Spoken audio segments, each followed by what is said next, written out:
gets me up where, they bring in the elephant and I'm riding on top.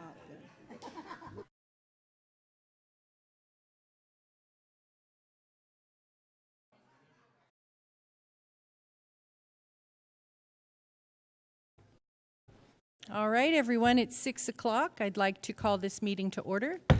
Welcome to the regular meeting of the Chico Unified School Board of Education on 12/5/2018. I'd like to start the meeting off with just a moment of silence for all the people that lost their lives during this incredible tragedy, the Camp Fire. So if we could take just a moment.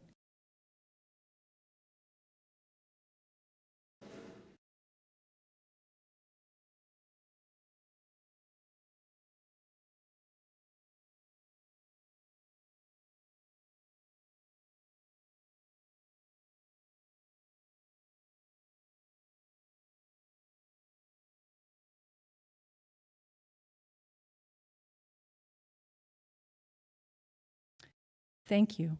If you'll please stand and join me in a flag salute. I pledge allegiance to the flag of the United States of America and to the republic for which it stands, one nation, under God, indivisible, with liberty and justice for all. Thank you. So the first order of business tonight is swearing in our new board members, and I believe Superintendent Tim Taylor will be doing that honor for us. So before we get started, this is that time of the year that, it can be a little bit bittersweet. So I Yes. did want to recognize our outgoing board president and Yes. board member, Gary Lou Stahl, who is Yes. with us tonight. Gary, thank you. We certainly put him through the ringer and made him Yes, we earn his did. keep. And then it's that exciting time of the year when we welcome new board members as well.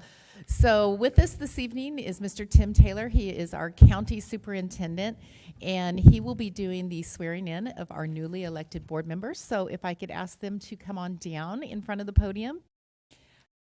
Miss Eileen Robinson, Miss Dr. Kathy Kaiser, Mr. Tom Lando. Come on down.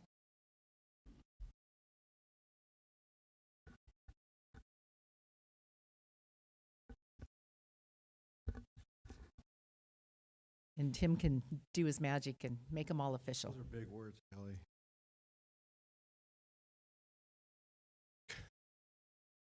You the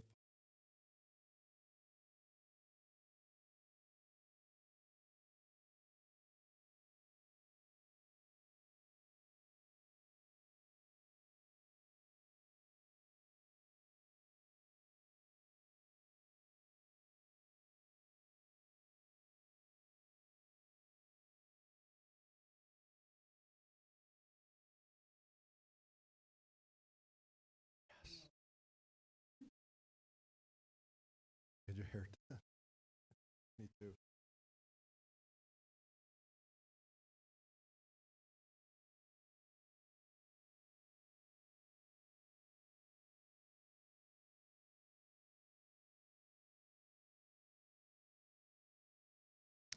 Okay, please raise your right hand. I, and state your name, do solemnly swear or affirm that I will support and defend the Constitution of the United States and the Constitution of the State of California against all enemies, foreign and domestic, that I will bear truth, faith, and allegiance to the Constitution of the United States and the Constitution of the State of California, that I take this obligation freely without any mental reservation or purpose of evasion, and that I will well and faithfully discharge the duties upon which I'm about to enter. Congratulations. Thank you so much.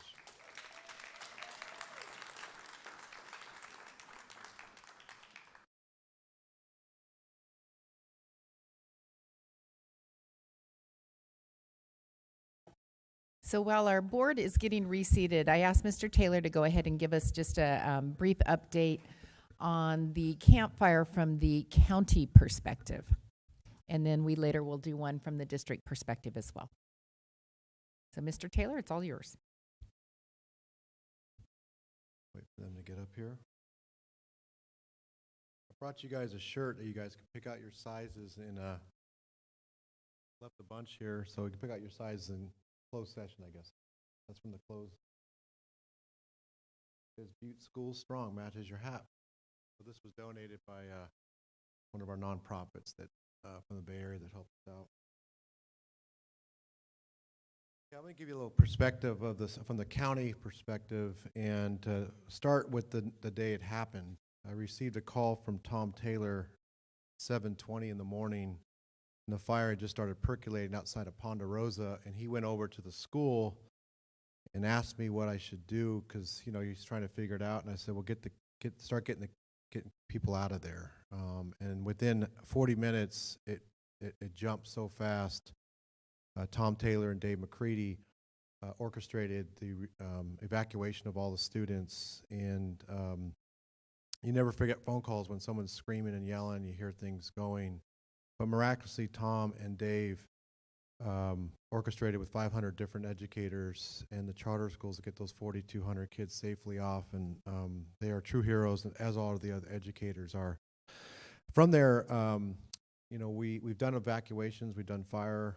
We've had fire evacuations. We had the dam evacuations. So we were fairly organized as a team between the district leaders and the charters. We have different systems that we use.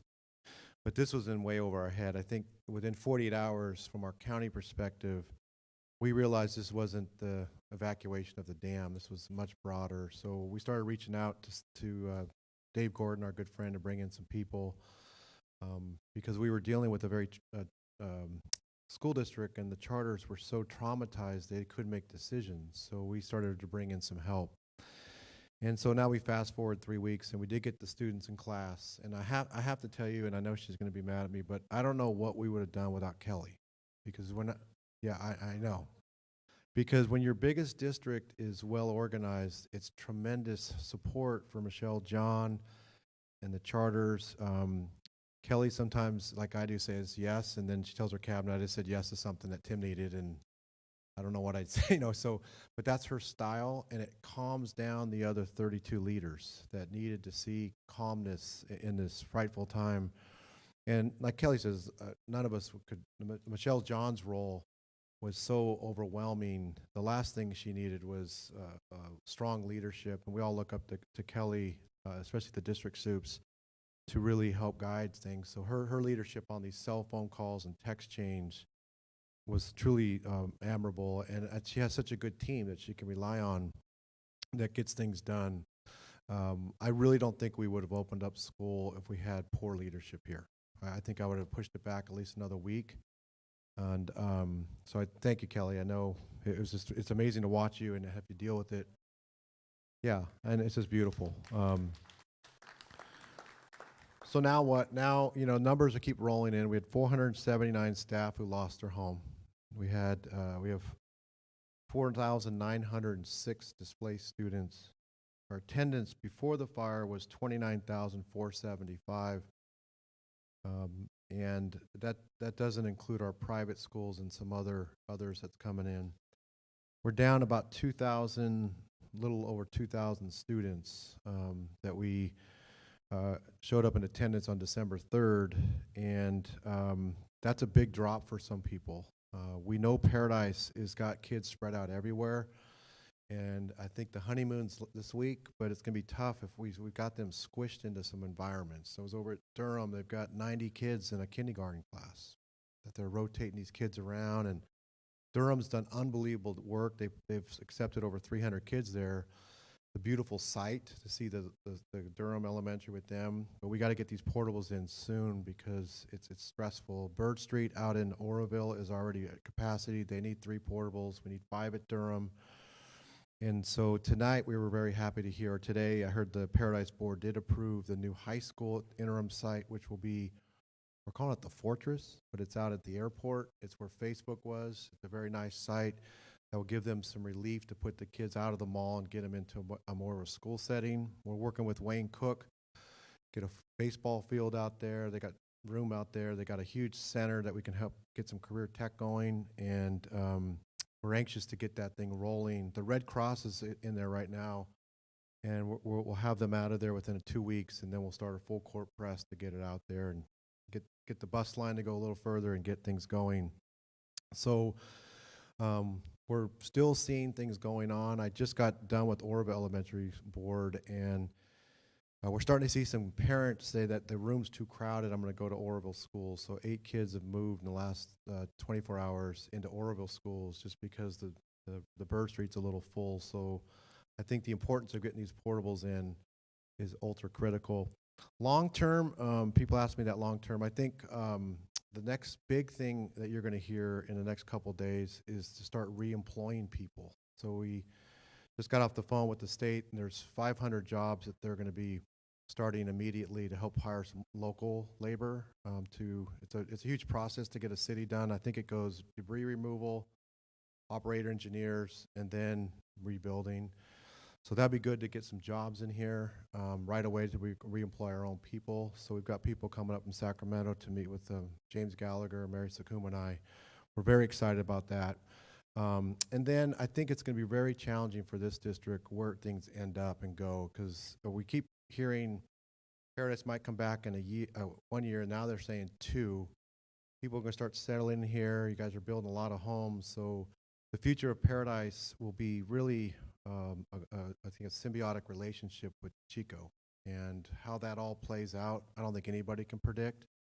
You guys have such great schools, and parents all want to come here, and I know under Kelly's leadership and your guys' leadership, we're all sensitive to that, but the fact of the matter is the parents are going to choose what they have to choose, and we have big work ahead of us.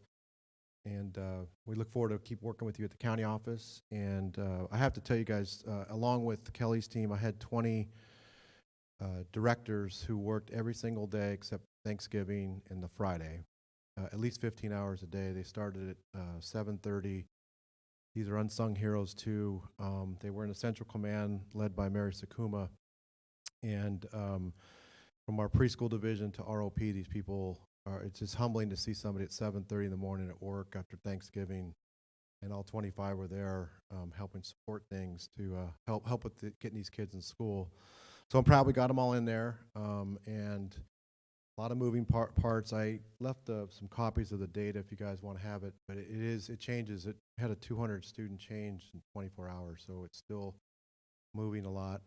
And I think the last thing I just want to say is on Monday, what's truly amazing is we have parents driving from Rockland, Stockton, I heard Placerville, just so their kids can come to school and see their teacher, right? So how long parents can do that is mesmerizing. As all of you know, when you have your kindergarten go to class, it reminded me of the first day of kindergarten. You had parents finally letting go of their kids after 3 weeks, and then you saw them walking away to the car, holding hands with their spouse or whoever. Those are powerful moments, and we'll continue to help support those parents, but I don't know how long parents can travel 3-4 hours to come to school. So let's just keep ourselves positive and we move forward. So thanks, and I have a present for you guys. And Kelly knows there's so many heroic people in this district, and I'm leaving you guys a bunch of challenge coins. These are our coins that is an allegiance to a higher cause. You have some educators that have done some amazing things, and Kelly and I are going to head out to Hooker Oak because the kindergarten teacher there, I wish she could have been with me. I was at Durham the other day, and this teacher just started bawling. She goes, when I walked into that room and all these supplies, and you could tell they were bought by teachers, not by administrators. I'm like, thanks. It's what we needed. She goes, I just couldn't even pick up the first thing. I go, who did it? So I told her it was Monica Brown and her friend from Orland. Just on a whim did it, and really not with the much support from all of us. We were too busy, and I think she served over, and in total, there were 600 teachers that received supplies over that 2-day period. So there's a person we're going to give a coin to. Kelly and I are going to go see her and surprise her.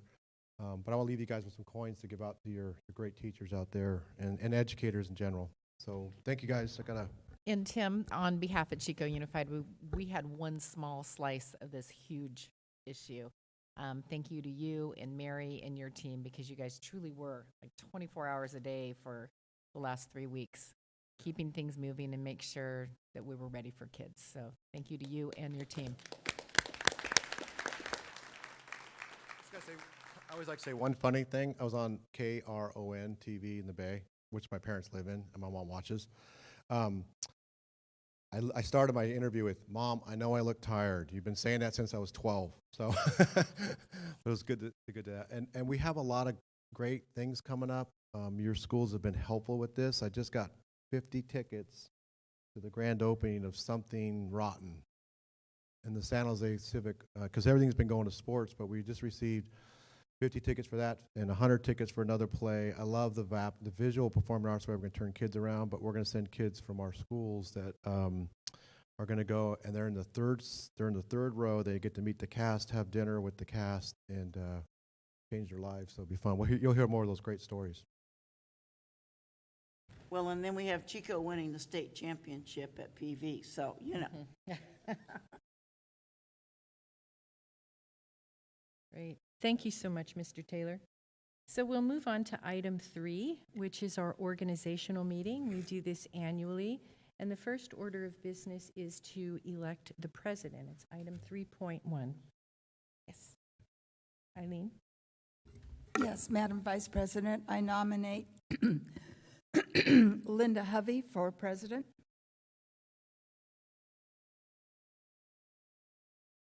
I would be honored to accept that nomination.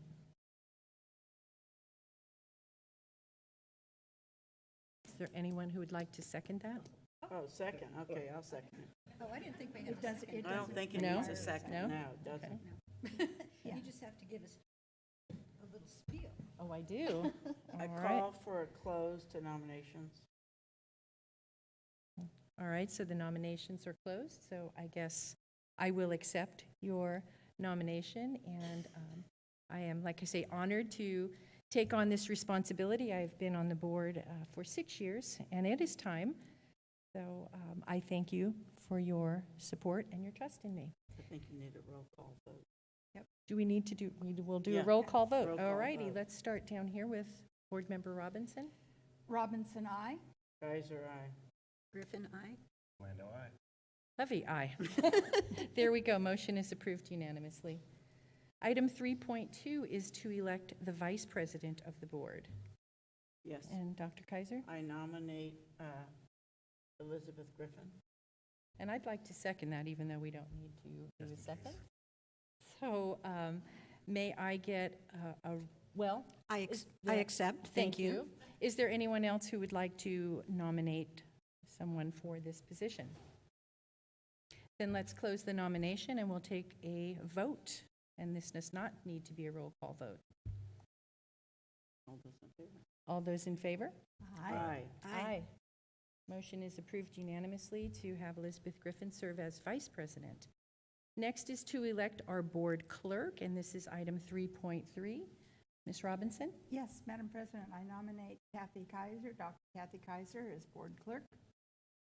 Are there any other nominations? All right, we don't need a second, but we will close nominations and we will take a vote to nominate Dr. Kaiser as clerk of the board. All those in favor? Aye. Aye. Motion is approved. And next is item 3.4. We need to appoint a secretary to the board. Dr. I Kaiser? appoint Kelly Staley. And I would agree with that. Any other nominations or appointments? No, then let's take a vote. All those in favor? Aye. Aye. Congratulations, Kelly. Yes. Item 3.5 is to set the date, time, and place of regular meetings. Does anyone have any questions or suggested changes to our date, time, and place of regular meetings, or shall we continue as we have been doing this year? Erica, do you have a printed copy of that?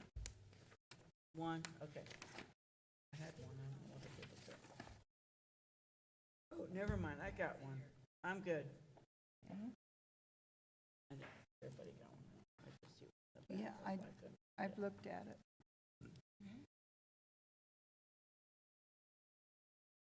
So it currently stands, I believe we meet the first Wednesday of each month at 5 o'clock for closed session, and regular session begins at 6 o'clock.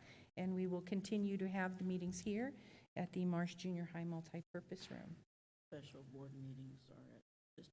Yep, special board meetings are held 10 times a year, I believe, and they are held at the district office. Does anyone have any discussion? I thought it was fine. I didn't see any problems. Would anyone like to make a motion to approve this? I move that we approve the calendar as proposed. Second. All those in favor? Aye. Thank you, motion is approved.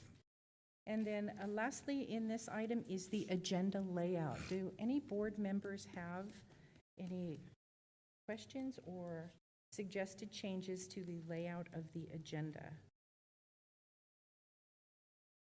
The only thing I wanted to bring up is that we actually have two announcements on here, one at the beginning of the meeting and one at the end of the meeting. Do we need two of them? And yes, we do need two? Okay, Mr. Moretti? Whoa. Uh-oh.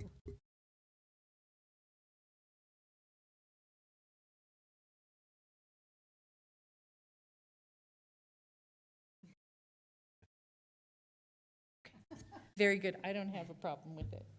Any other discussion? Any discussion from the audience on that? All right, so, I move that we approve amount of agendas. Second that motion. very good. All those in favor? Aye. Aye. Agenda layout is approved. Next is item 4, and I will turn it over to Kelly Staley.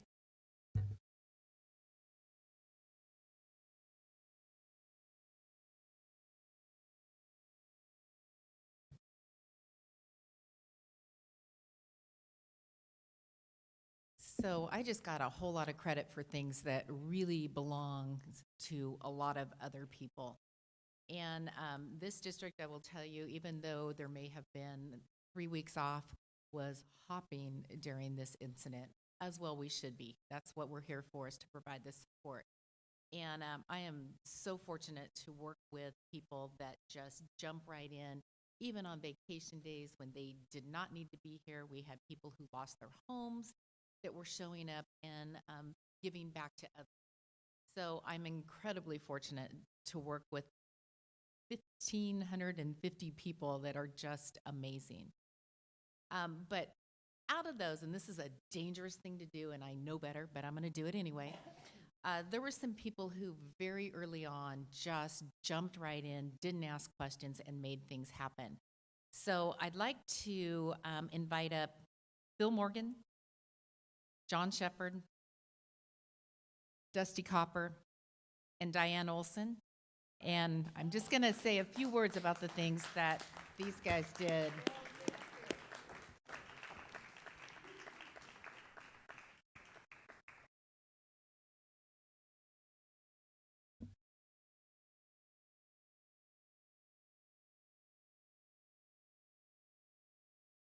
So right off the bat, our M&O team, I'm going to tell you, I think they worked 24/7. They were here on holidays. They were here at night. They were cleaning up ash. They were cleaning up leaves. They were just incredible. And Dusty is here. John could not be here, but Dusty's here representing all of our maintenance and operations staff who just were off the charts amazing. We told people they didn't have to be here, and they showed up anyway. So I don't know what we would have done without them, but they were truly outstanding. So let's hear it for Dusty and his crew.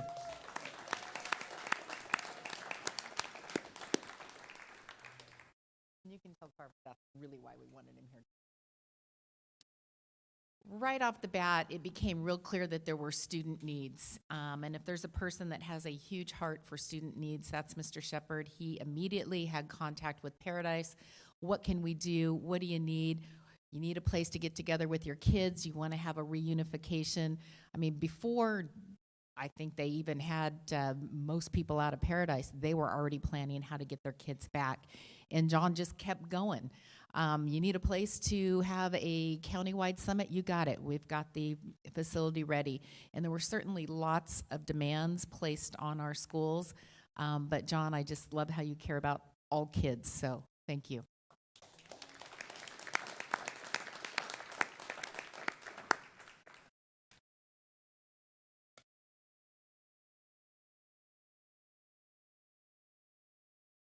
And obviously, when you have a catastrophe like this, there are incredible emotional needs that need to be addressed. And there is nobody that puts in more time and really gets down to what is it that people need. And right off the bat, I mean, that very first night, Diane is getting towels and sheets and making sure everybody has a place to stay at the Elks Lodge. And, you know, at 2 a.m, I'm like, we need you for the long haul. Get out of there.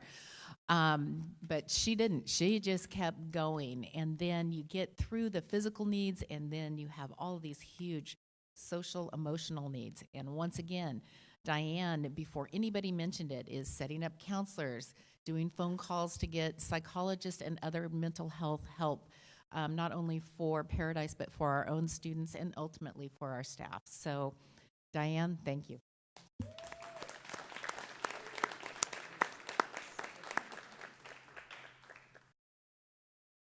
And then finally, I cannot imagine a time where there were more demands on anybody's facilities. Everybody wanted something, including us, the county, Paradise, the city, fire, I mean, you name it.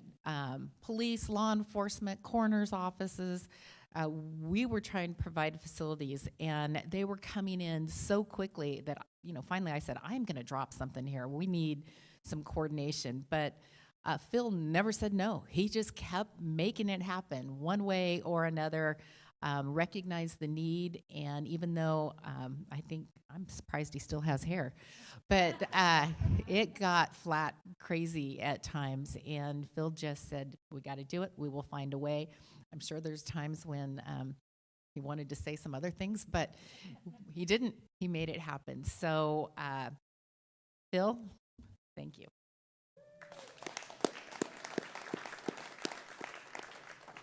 And I happen to know we have at least one board member that also had some comments that they wanted to share as well. So, Linda, I'll turn that over to you. Thank you. I didn't realize everyone would be recognized tonight, but I did know about Phil because he's been on my mind to receive superintendent recognition for quite some time. And, you know, I know that his work has had an impact on every facility in this district. I'm not sure what your schedule is because I see you at random times at football fields, at events at the district, in the evenings, in the very early morning. But you're always available to meet the district's needs on short notice, as Kelly was just saying. You know, and every month you come in here and you set up this room and you set up the dais and you get all the equipment and special things that we need set up just right. And you always gently and kindly remind me to speak into this microphone, and I appreciate that. And you know, you do your job so very well, and you always do it with a smile. I've never seen you be grumpy, but I don't see you every day, but you always have a smile. And for that, I'm just truly grateful, and congratulations. Thank you for being a district employee. Absolutely you do. Thank you to all of you.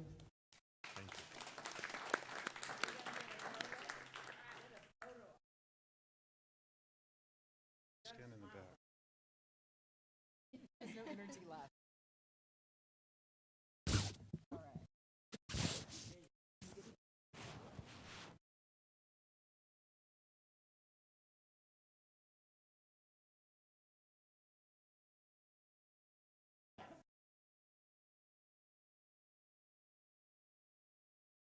And then Julie Kissel, is Julie here?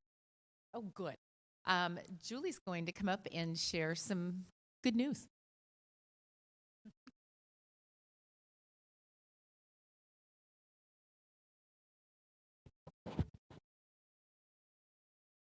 Julie, are you conflicted about which high school you support? Look at what you're wearing.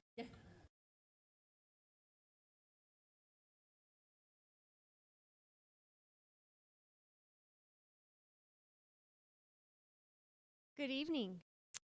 Thank you, Superintendent Staley, for giving me the opportunity to announce that our district is the recipient of a Green California School and Community Colleges Summit and Exposition Leadership Award. This is our second time. And yeah, we're super excited about it. Maria Campos was down in Southern California just before Thanksgiving and received the award.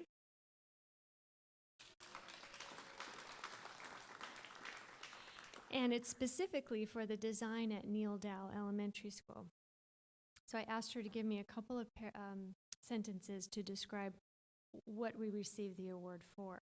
So it says Neil Dow Elementary School Construction and Modernization Project was the recipient of the 2018 Leadership Award.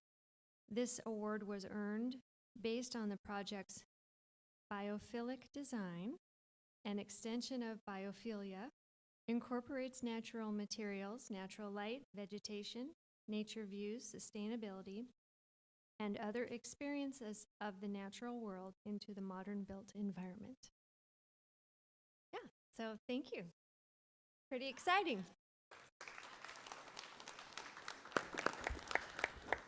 So as we're, day 3 now that we're back, we do not have a student report. Those will resume in January. So that concludes my report, and back to you, Madam President. Very good. Thank you. So the next item of business is announcements. Dr. Kaiser?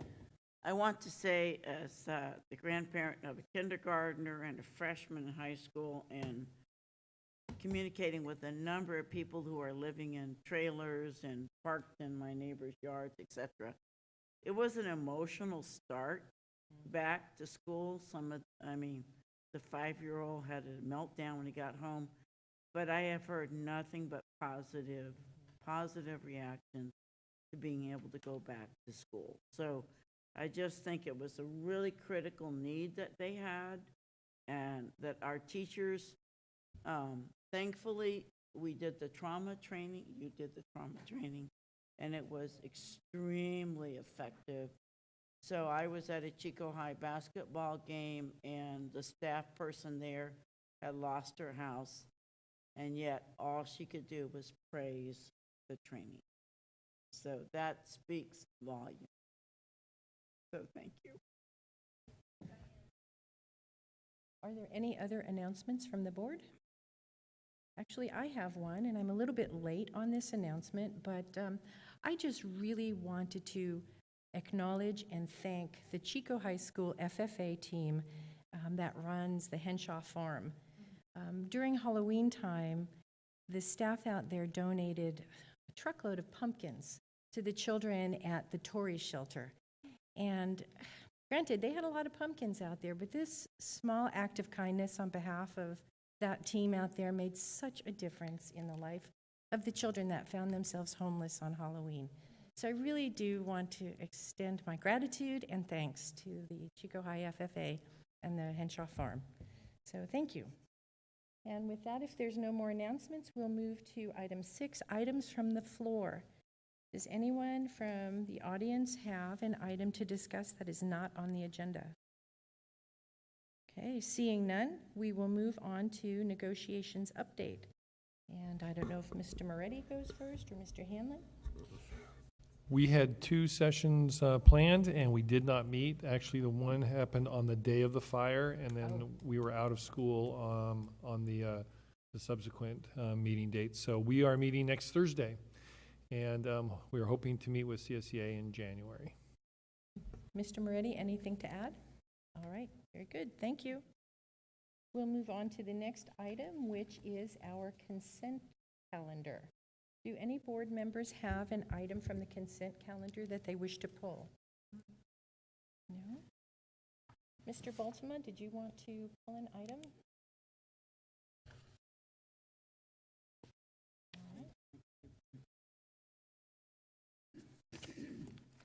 Very good.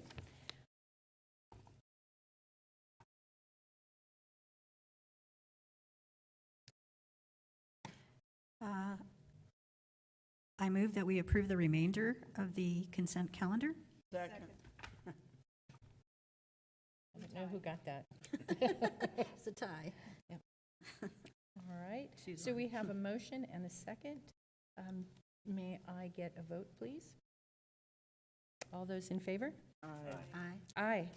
Motion passes to approve the consent calendar except for 8.2.1. So let's go ahead and move to that item number. And Mr. Baltima? So presented in your agenda was an enrollment report that actually did not have a date on it, if you noticed. And the enrollment, I believe, was 12,300.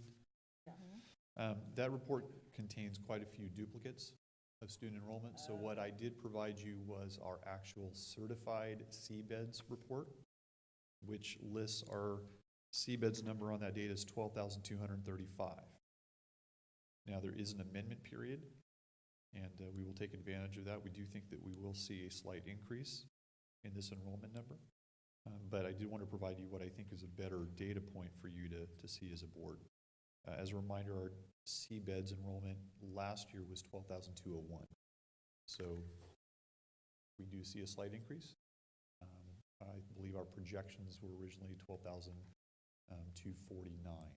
So I think with the amendment period, we'll be fairly close to what our original projection.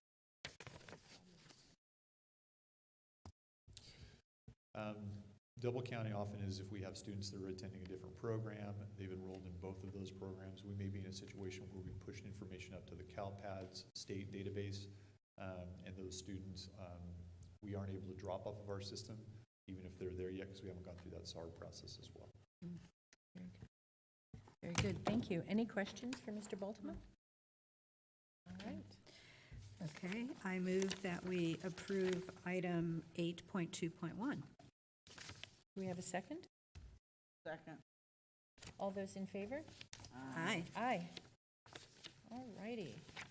So we will move down to our discussion action calendar, item 9, and we will go to item 9.1.1, which is informational, to get an update on the campfire from the district's perspective. And here comes the Ed Services team. Look at them. They're like West Side Story.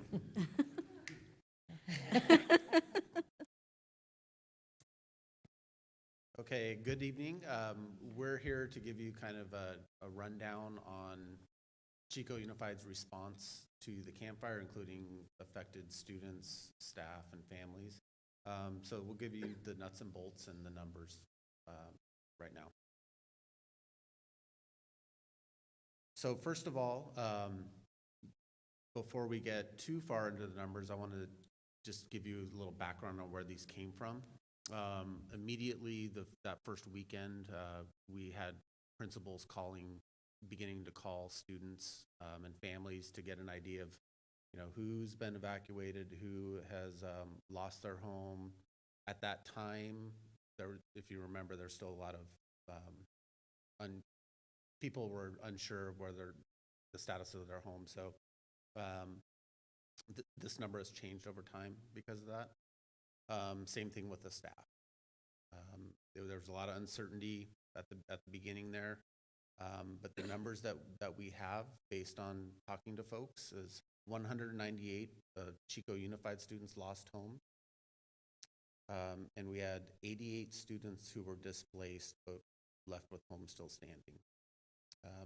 81 staff members lost homes, and 32 were displaced with their homes still standing. We're just really intertwined with Paradise, as other folks have mentioned tonight. As far as how it is affecting our enrollment, as of this afternoon, we're looking at 358 students that have begun attending Chico Unified Schools since the 3rd. Okay. We have had a number of students leave. So what I put on this slide here for you is the enrollment on 11-8 was 12,295, and then today 12,575. So you see that 358 isn't all accounted for. So you don't see an increase of 358 because of student movement out. As students are enrolling, even if they were evacuated out of Paradise and immediately moved in with a family member, say, they still fall under the McKinney-Vento Act, and so they're receiving appropriate services per McKinney-Vento. All new secondary students upon entry receive Chromebooks. And I'll just say we're pretty much packed to the gills right now, but we have been able to accept a significant number of students, as you can see, without my understanding, no staff members have been added at this. I'm going to turn it over to Diane. So let me just comment on that for just a minute. Kevin Moretti and Jim Hanlon worked to put into place a waiver for our class sizes to get us through to January till we had a little better idea of where our staffing was. So, you know, we absolutely have some classes that are above where we want them to be. We have some that are above our contractual limits. But to add staffing 3 weeks before we go on break did not seem prudent. And we also wanted to make sure we got students in immediately so that they weren't without classes. So I really appreciate CUTA's willingness to say, hey, let's take care of kids first. That said, we do know that huge class sizes don't benefit anyone. That's not good for the kids. It's not good for the teachers. So over the winter break, we will be looking at where the kids are as things start to solidify. I mean, it truly is right now. They'll come in and then, okay, Paradise is open. I want to be with my friends, and we want them to. So they go. We're making this as flexible as possible, but it really makes it difficult at this point to know how many classrooms we're going to need or how many teachers we're going to need. So with that flexibility in our contract, we're going to sit down over the winter break and see where they are and get our class sizes back down within contract limits. So it's not that we're going to be at, I mean, I do know we have a couple that are at 40. We're not going to be there forever. We want to get those down for kids and teachers' sake.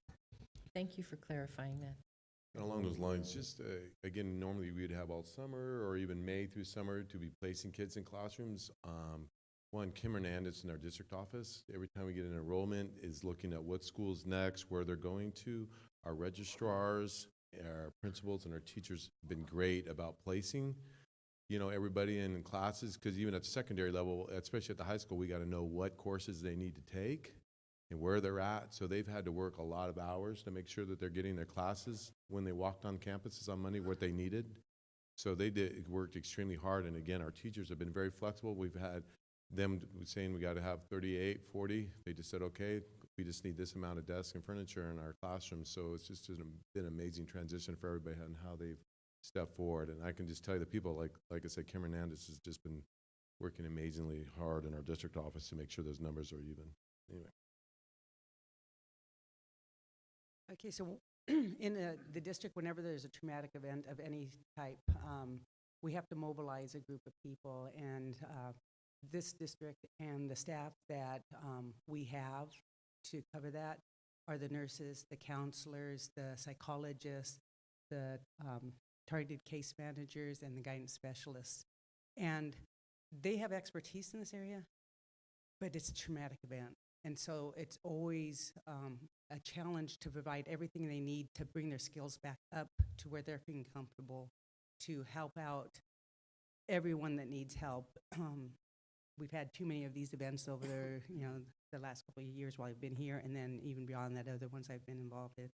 And so getting people back up to speed, I know it's the immediate need is right then, and then we're going to have that drop off, and then we're going to have a need that happens after the holidays down the road. So, and I was telling these guys back there, one of the people that were there for everything, that as I was trying to set things up, was Kevin Boltova. He was here every time I was here. Every time that I was coming in and checking things, he was also. So I appreciated having him to bounce ideas, questions off and get approvals right away. It made it a lot easier. So fire happened on the 8th. On the 13th, right away, we got a training for our psychologists, our counselors, our TCMs, on trying to get that foundation back under them of psychological first aid for crises. They all attended that. There was information they could take out and share with their staffs and with other people that would be working with kids or families, staff that have lost people or homes. From there, we did a trauma training on the 16th for district staff that was available to them to take information and be able to feel comfortable. I found that that was one of the biggest things. It's people, they wanted to help, but they were also afraid to help. They were afraid of doing the wrong thing. So that helped. We did on the 26th a training model that gave people resources to train their staffs so that they could also do things. So it didn't always have to be through the trainer that was coming to us. We also did the 2 days last week that was to all staff throughout the county. And that was something that came up first, and it was one of the things Kelly said, okay, stop, hand that off to Aaron Benton, have him getting the people in place. And so I worked with him to get that in place, and we had Dr. Stephen Brock from CSU Sacramento and Dr. Shelley Hunt from CSU Chico come and present to all of the staff.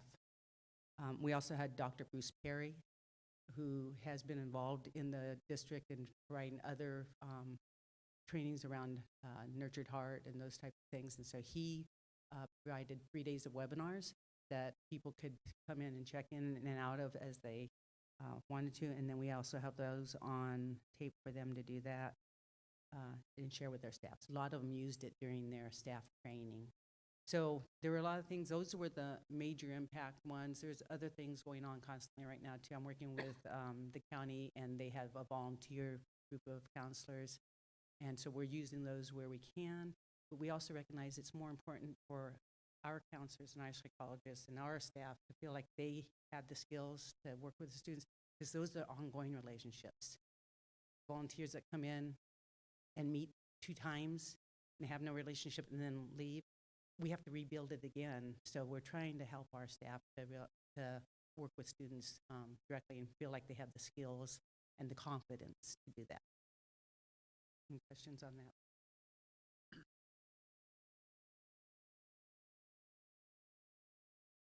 So the week we were, right before we came back, we just wanted to have a week's worth of quality activities for our staff to be doing and give them time to kind of plan and reorganize and kind of get ready for this, the group of kids that are coming in. So we kicked off on Tuesday, really, we had the whole staff, classifieds, Kuma, CUTA come and have a pancake breakfast over at TV Center. And just from our perspective, I think we had it slated to start at 8 o'clock. I think we got done cooking sausage about 7:30, and there was a big line of people there already. I mean, people really needed to come together and debrief and just be with each other and kind of connect, because of those numbers that Tim shared as far as the affected people. You could just feel it was palpable how much they wanted to just be with each other.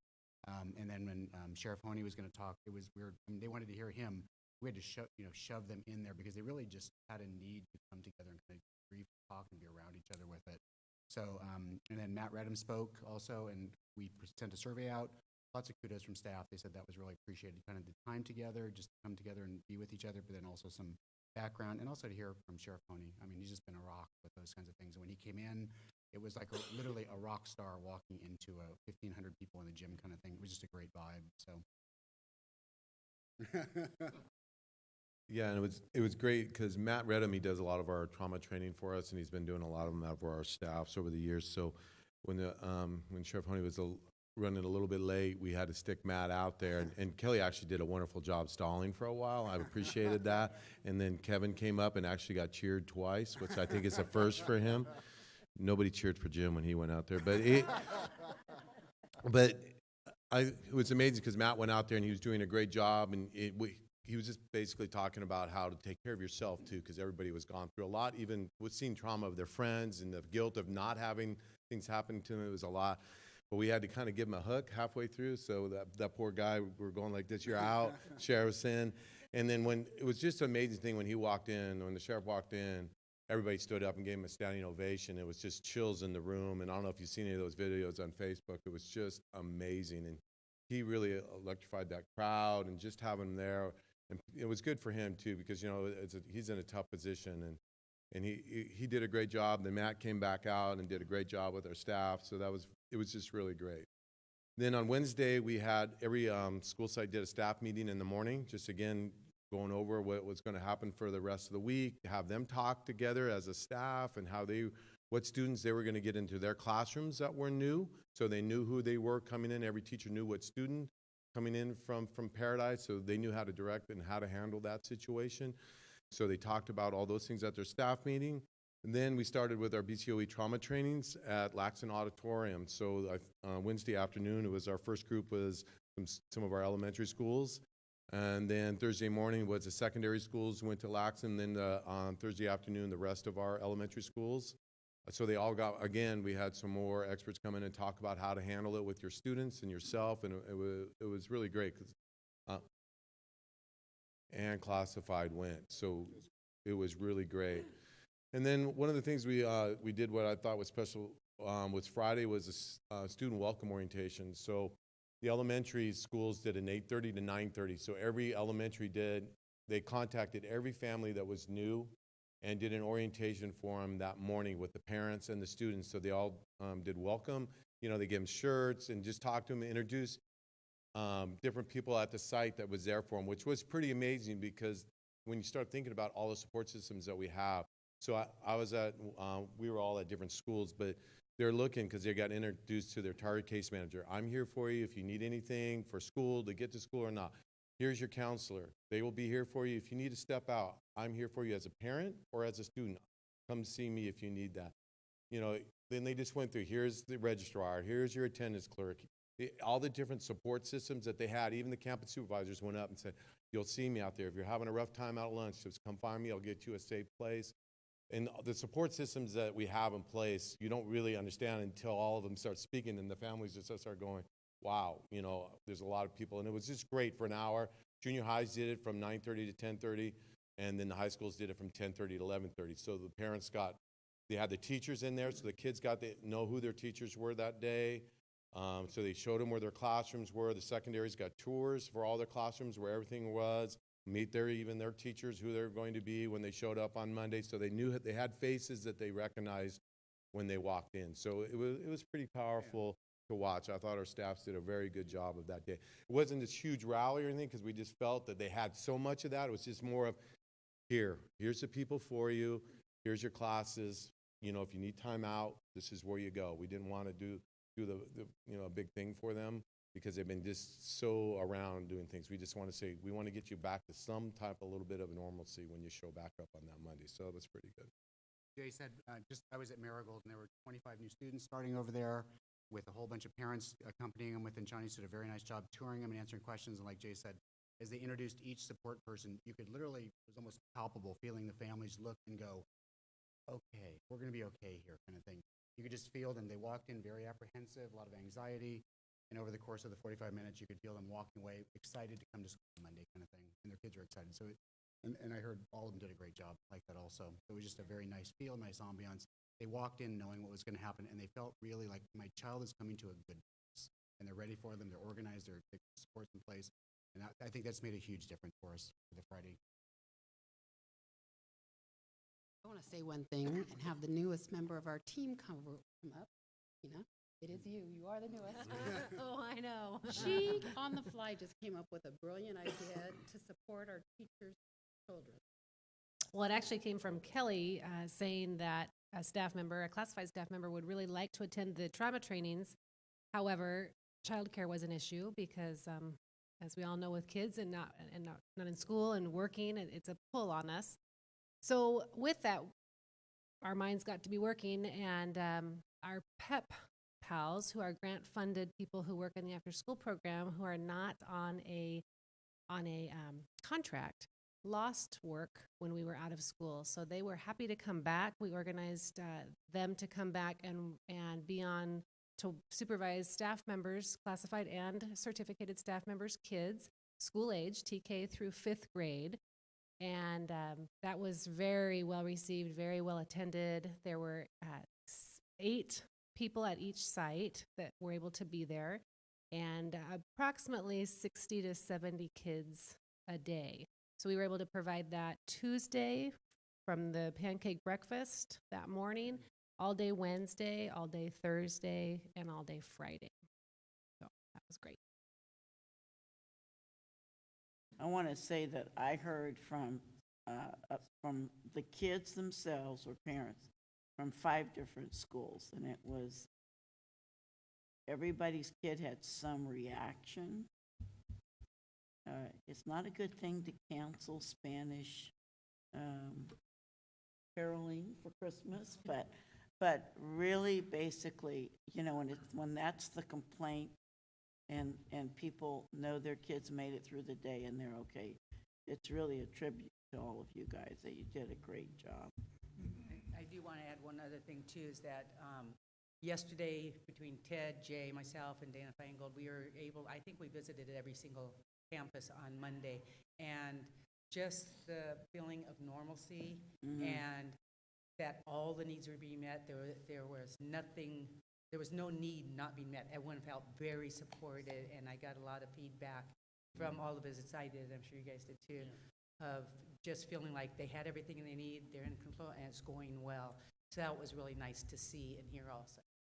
My concern is what happens when we come back in January. That is our biggest That's concern. got to That's be where we'll see a the big pipes. hurdle for us to not take lightly, because, you know, all the holiday things are going to wear off, and all the trips to the 49ers and the Warriors and all of those things are going to be over, and then it's still going to be there. It's still going to be hard. Right, and one component of every single training that I watched and was part of, one component of it was the biggest challenge is when everyone starts to get outside of this area, when you don't have the spotlight, and then how to keep carrying on because the problems are still there, but yet you don't have this influx.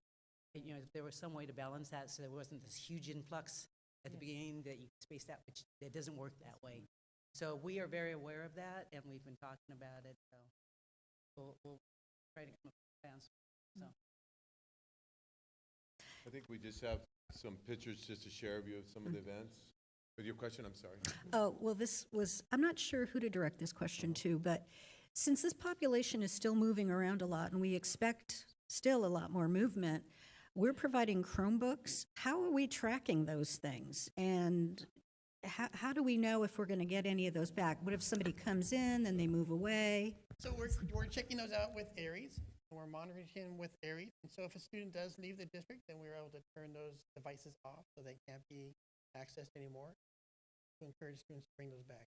At this point, we really want to have normalcy for kids, and so it's an opportunity to provide something for kids and make them feel more. So I guess if the problem rises in the future, we'll have some means of getting them back. Yeah. Okay, thanks. So the original plan, and we had worked through this with the county, is they were getting lots and lots of donations of Chromebooks. And what I wanted us to be able to do, knowing the kids are in flux, is let's give them a Chromebook, and that is yours. Wherever you go or wherever you end up, that stays with you. But that just demonstrated my lack of tech knowledge, because there is a lot that goes into getting it set up so that you have the Go Guardian and the different safety devices in place, and then they only work on the Chico Unified System, right? I'm probably getting over my head already, but... When we get the Chromebooks from the manufacturer, they're joined to our district. So they are unified machines, and they automatically then show up in our system. The ones we get from BCOE aren't that way. And so we're going to set those aside when kids, if they do end up leaving here, we can get our unified one back and give them a BCO one. So they know this, right? They're told this. The students are told this, that it only works this way, and so they know that it would be pointless for them to try to take one if they're just going to take off with it. We'll make sure that they know. We'll make sure that, Okay. that that's been explained to them. We've also been working with Paradise so that Paradise can, the students can go into their Paradise account and share their files, their documents, and then they can copy those into their own Unified account. So they can that's have great. access to those as well. Yeah, because we really need them to have that securely on there, so the parents, we want them to understand, because then they know where their child's been on, that's how they can, their search history. So it's very important, that's why we want them to have one of ours, so we still want them to be able to follow our rules of our filter systems, because we couldn't do that with, if they just had their BCOE and they weren't under us. So we'll be able, when they get them, they have to sign for them, just like every other student, and you know, letting them know, okay, this is the rules of it. And we're trying to do it in a sensitive manner, just the fact that, because again, everything right now, they're just pushing buttons. Do they just want their kid in school? Ready? Okay, here's just some of the pictures. This is when the sheriff, when he first came into the gym. This is what it looked like with all of our teachers and our classified in the Pleasant Valley's gym. So you can see it was a packed house in there. You can see a lot of the staff, the schools, I believe this is the Citrus. A lot of the schools wore their own shirts to identify who they were in the bleachers. This is Dave McGee and Bob, our bus gentlemen, cooking pancakes for the pancake breakfast. This is Emma Wilson doing one of their parent orientations on Friday morning. This is Chico Junior's parent orientation. Chico Juniors, they came through the hallway first. They had all the student leadership kids and teachers welcoming them. They had to go through the tunnel and say, you know, we're so glad, and the parents and stuff. So that was pretty exciting to see. Ms. Orlando, we just as Ed Services, we're the ones that talk a lot. So this is our group. So welcome to the board, by the way. Thank you. I just want to say thank you so much for all that you've done collaboratively for all the students and staff. Thank you. Any other questions or discussions for this group?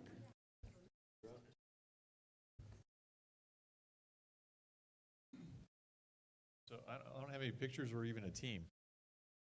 But I will tell you that we had over 80 requests for facilities, and those 80 requests really represent hundreds of actual activities that have occurred. So we actually created a Google document sheet that we've been able to share, and we were taking those requests, and then we were going right back to Paradise Unified with one single point of entry to make sure that they were aware of what the requests were, and then using that with Phil, double checking our school dude system to make sure we weren't double booking. So it was very well deserved that they were recognized, because a lot of that work got done with all the custodian, making sure that the air conditioning and heating units were on as well. Our immediate response to the Camp Fire, Bidwell Junior High was used as a Red Cross evacuation center. Marsh Junior High was used to house National Guard, coroners, officers, and police officers from out of the area. Chico Junior was used for counseling sessions and training. Pleasant Valley and Chico High School were used for Paradise students, reunification events, donation events as well. Our elementary schools operated donations and collections and student activities at the site level. You heard about some of that was occurring for just our own staff. Meals were served at 4 elementary school sites to start, and those were really for all students. It didn't matter specifically if you were just from Chico, we were serving all kids at that point. The district office had trauma training as well that was occurring right after the event. And I just want to comment on cleaning activities after this event. One of the concerns was making sure that we have a safe environment for students and staff. And we initially opened up, well, the first thing we did is we shut down all the HVAC units through our energy management system. I will say that's not a perfect science, because we do have some systems that weren't communicating correctly, but for the most part, we were able to shut down all of those systems so they weren't bringing in that smoke and those debris into the classroom. We did open up a claim with our insurance carrier. As a reminder for the board, our deductible is $10,000. We originally received estimates to have an outside cleaning professional companies come in to clean our schools, and I think I told that group it was $6.5 to $10 million. My maintenance people reminded me I needed to add those numbers together. We were looking at more like $16 million to have all of our schools professionally clean, which I understand would have been covered under insurance, but at some point we're going to bear that cost. So what we did do, we followed some of the protocol from the car fire. We went and tested every school site. It was sample testing, but we sampled all schools. 2 of our schools, Marsh and Pleasant Valley, showed higher levels of particulate in what we'd say did not pass. We had our custodial staff go through and clean every school as teams went through and wiped out every vertical area, every hard surface, vacuuming, wiping down spaces. We did, however, have concerns at some of the schools on the east side of the city, where you can imagine a lot of the smoke was originally coming into the area. So what we did is we worked with our insurance carrier, and we did have professional cleaning at 6 of our school sites on the east side of town. Pleasant Valley, Marsh, Little Chico Creek, Loma Vista, Marigold, and Sierra View. So those professional cleaners did all of that work over the weekend. They put specific emphasis into duct areas, intakes, and really provide, I think, a more thorough cleaning to make everybody feel a little more comfortable. We did meet with staff, heard their concerns, responded in that way. We have replaced every filter in the HVAC systems across the entire district, and we use a higher level of filter than what you use in your home. It's one of the levels that's used in hospitals at what I think they call a MERV 8. And I will say the rain did help us quite a bit with some of the outside cleaning, so that was able to wash a lot of the dust and the debris from that area. So a lot of work got done in a very short amount of time. Ultimately, we think the total cost of the cleanup is about $1.5 million. Our insurance carrier is very happy with Chico Unified, which I think is great, but at the same time, I really truly believe we provided a safe environment for our students and staff. So that's our update related to facilities. Thank you, Mr. Baltima. So before we close out, I do want to have you, it was in your packet, the Executive Order B5818, which does give us some flexibility from certain laws and ed code during this time. And then finally, what I just want to close this with is you heard today from a lot of our administrators who have been involved in the organization of this, but the real work is going to happen at the ground level with our teachers and our classified staff, and they're the ones that are going to have to carry this forward every single day until the end of this year, and frankly, probably for many years to come. So the real gratitude, the real appreciation goes out to everyone that is taking this on day by day. There are going to be challenges. We're going to stumble, and we'll get up, and we'll keep going. But we got off to a great start due to the organization, and then now it's implementing that plan, and that's not going to be easy. So thank you to all of our team. Thank you to the board for your guidance and support getting through all this, and we will keep you updated as we go on. Very good. Thank you so much. Okay, so we will move on to the next item, which is 9.2.1, and it is Charter Schools Measure K projects requests.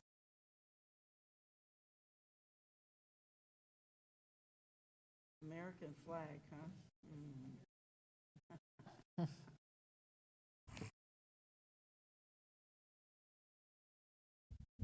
Hello again. Thank you for the opportunity to speak with you about this important topic tonight. For Mr. Lando's information, and he may already know, the board developed a committee for Measure K facilities, and it's comprised of members of the local charter schools, and projects are brought to that committee for review and approval prior to me bringing them to the Chico Unified Board. So we have 2 projects tonight that the Measure K Charter Facility Committee have brought forward in your packet. One is for Core Butte Charter School, and it's furnishings and equipment for their TK through 8 center, an amount of $30,000. And the second one is for Inspire School of Arts and Sciences for security or alarm system on their campus to safeguard their electronics and expensive materials. Yes. My query is, we have security for Chico High, but I know that Inspire had some break-ins into their literal buildings. So is this security system then going to interface with ours? Is it just going to be a separate standout system? It will be standalone. It will be their system. Okay. Yeah. So I guess the juxtaposition of this is if Chico High has an alarm go off, Inspire won't? Or if Inspire has an alarm go off, ours won't? These are intrusion alarms, so not all of Chico High School has intrusion Oh, alarms. okay. Certain buildings do that. contain valuable equipment that we want to Okay. safeguard. And it has a monitoring system, so it goes directly to the police department, who's notified by that monitoring company. And Inspire will be very similar, and they'll have a different system with a different monitoring company, probably. But it'll still go to the police and, Correct. okay, good, It will thank you. likely go to an administrator first, Mhm. so as not to have false alarms, Yeah. because we do get charged for those. Okay. No, they get charged for those. Inspire would get charged Yeah, for those. thank you. Correct. Mm. And that's the conclusion of the two projects that I bring forward tonight, asking for your approval. Very good. I move approval of the charter school Measure K projects as requested. Second. Do we have any discussion from the board? Any discussion from the audience? All right, I'd like to, we have a motion and a second. All those in favor? Aye. Aye. Motion's approved. Thank you. So I would like to pull 9.2.2. This was an item that we were asked to put on. All the districts in the county were asked to put on our board agendas, but because our meeting is fairly late in this, we really have passed the time of crisis, so it's really not necessary at this point. So Very we'll good. go ahead and pull that item. We'll pull 9.2.2 and move on to 9.2.3. Mr. Baltima? As Kelly stated, we were asked to approve or basically bring to our boards resolutions related to the emergency. And so this is in conjunction with that request. Pretty standard language. It does notify basically the public that we recognize there's an emergency. In fact, gives us some leeway in actions that we might need to take related to education code. So with that, I would recommend approval. Do we have any discussion or questions from the board? Any discussion, questions from the audience? Would anyone like to make a motion? I move. Go ahead. I move approval of this resolution number 1448-18. Very good. All those in favor? Aye. Aye. Motion is approved unanimously. And now we move on to 9.2.4, our first interim budget.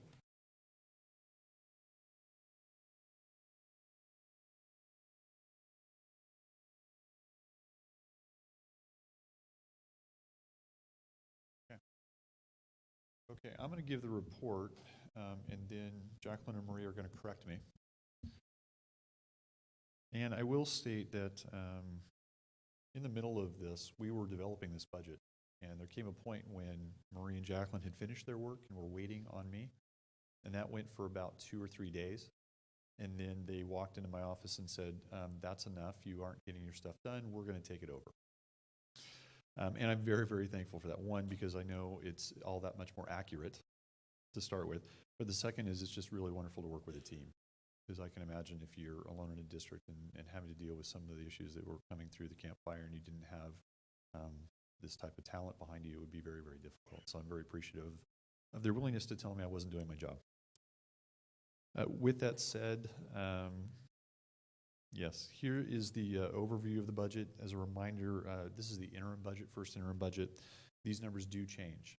And the only thing I do want to emphasize, sometimes we get accused as accountants in the work we do that we're making these numbers up and that they do change, and how can you really predict the future?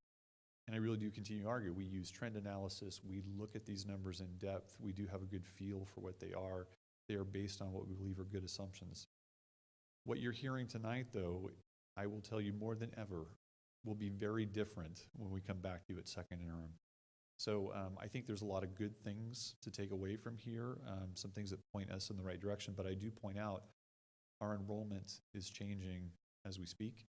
The numbers will look very different. So we're already looking forward to second interim. I think that will help you as the board to understand where we really are going to be at the end of this year and how that will affect us even in the out year. The state budget has been adopted. It wasn't an original budget, because remember the timing of that. We meet with every principal of our school sites, and I say we, I mean Jacqueline and Marie, and they have completed that work. And I think that also speaks to, thank you, how our principals really know their budgets, and they really are using those dollars to serve kids. As a reminder, the interim reports will require a certification, and that certification really looks at 3 years, and it is a positive is that we'll meet all of our obligations in all 3 years. A qualified is may not, and then a negative is will not. And we keep referring to a negative as kind of a cash position. You don't have enough cash to make payroll, you're not going to meet your obligations. So here's the major themes in this budget. Some of them you're already aware of, but the impact of one-time funding continues to be an issue as we're looking at our budget. Enrollment and average daily attendance projections. We went from a declining district for over 15 years to seeing some small increases to last year seeing a large increase in enrollment, and then now we will see a dramatic change as we go through the rest of this year. Multi-year compensation agreements, we've talked about those in the past, but this budget actually captures the impact of those in our position control in real numbers. So these are not projections done outside of that. These are actual numbers within the system, so they're just that much more accurate. And then the PERS and STIRS annual cost increases, and those are year-over-year increases, and we'll talk more about that. So as a reminder of the impact of one-time money, we're going to walk through the 15-16 year. We received $5.9 million. In that first year, we spent $2.4, but we surplused $3.5 million. We've used those dollars over many years. I think the plan that the board approved was a prudent plan. We've gotten good use of those dollars over many years. But every year since, in 16, 17, 17, 18, and even in the 18, 19 budget, we really are deficit spending, and in that we're spending those carryover dollars within that year. And in this year, we do have to continue expenditures, art and music, more in technology and facilities as well. Moving on to 16, 17, we received $2.4 million. We're going to spend that in the area of technology, some small bus replacement, and some small nutrition service equipment. We really spent almost all of these dollars last year in 17, 18, so just a small amount of $21,000 left to spend of those monies. Moving on to 17, 18, last year we received $1.6 million. Compensation was a large portion of those dollars, and then we had some money in textbooks. We still surplused over $700,000 in that year, and this year we're spending those dollars on playground equipment replacements, textbooks, and curriculum, so we will drive a deficit of that $700,000 in the current year. So we're going to jump to enrollment projections in ADA, and we talk enrollment because it gives us a baseline for a projection, and we've talked about this many times. We use 95.5% of our CBED enrollment data to project what ADA is because we're funded on average daily attendance, those students that actually show up for school. And that 95 has been pretty accurate. You can see kind of a historical look at that.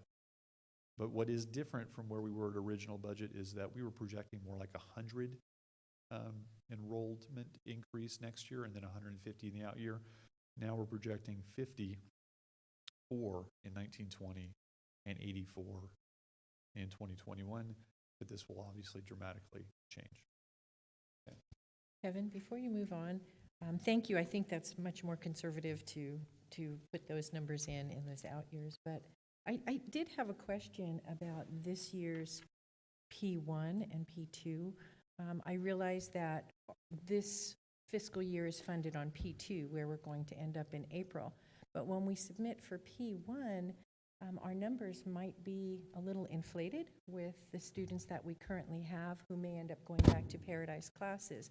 So how do we just report who we have and get the extra funding and then it shakes out at the end of the year? We do.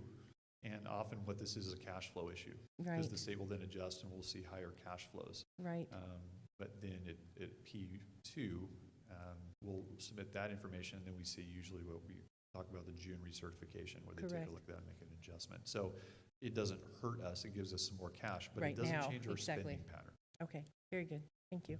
At the State of the State presentation, which was the very last part of CSBA, they made the notation that if a student leaves a district and goes out of district or out of state, that district gets that funding anyway.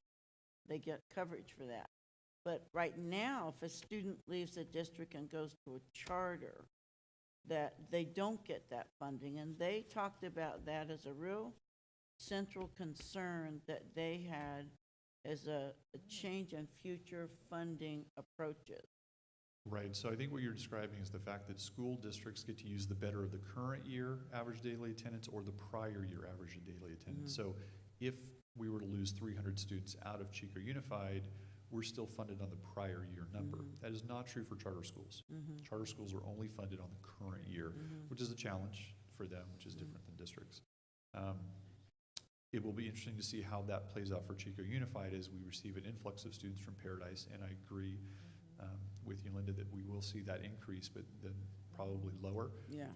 Possibly at the end of the year, depending on if those students are attending for that rest of that year, we'll get those higher dollars then going even into the next fiscal year, because again, it'll be the better of the current or prior year. So this is just a graphic form of what we just talked about, a reminder that we have come from a declining enrollment district, but we've seen some modest increases.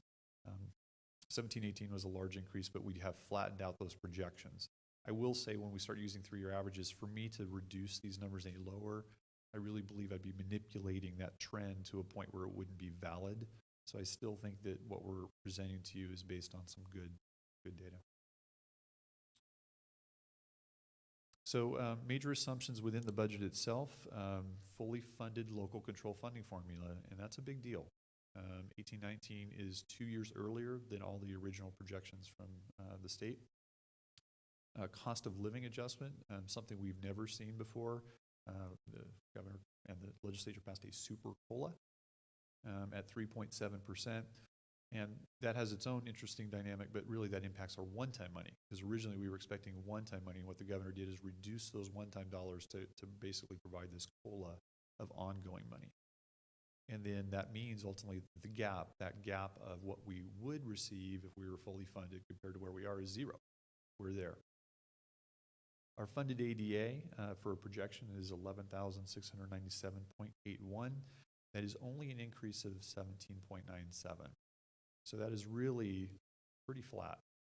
We were originally projecting over 100, but we kind of talked about this original that we were seeing that may be leveling out as well.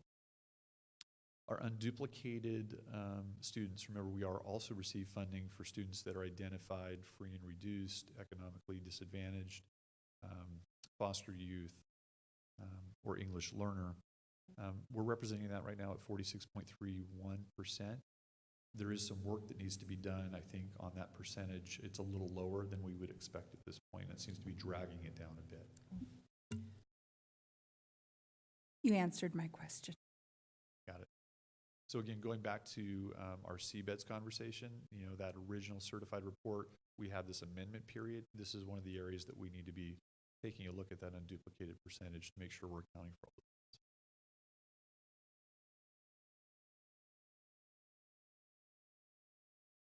Kelly's exactly right. All the students that we're receiving are under McKinney-Vento, and we believe would be classified as homeless. Is that correct? That is correct.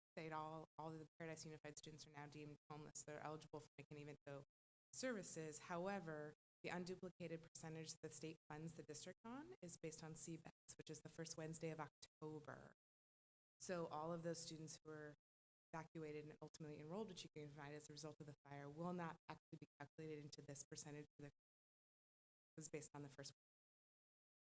So another factor that they noted in the State of the State, Liz was there too, was that there are a lot of districts in the state who are declining. Oh, yeah. I mean, and who are really struggling.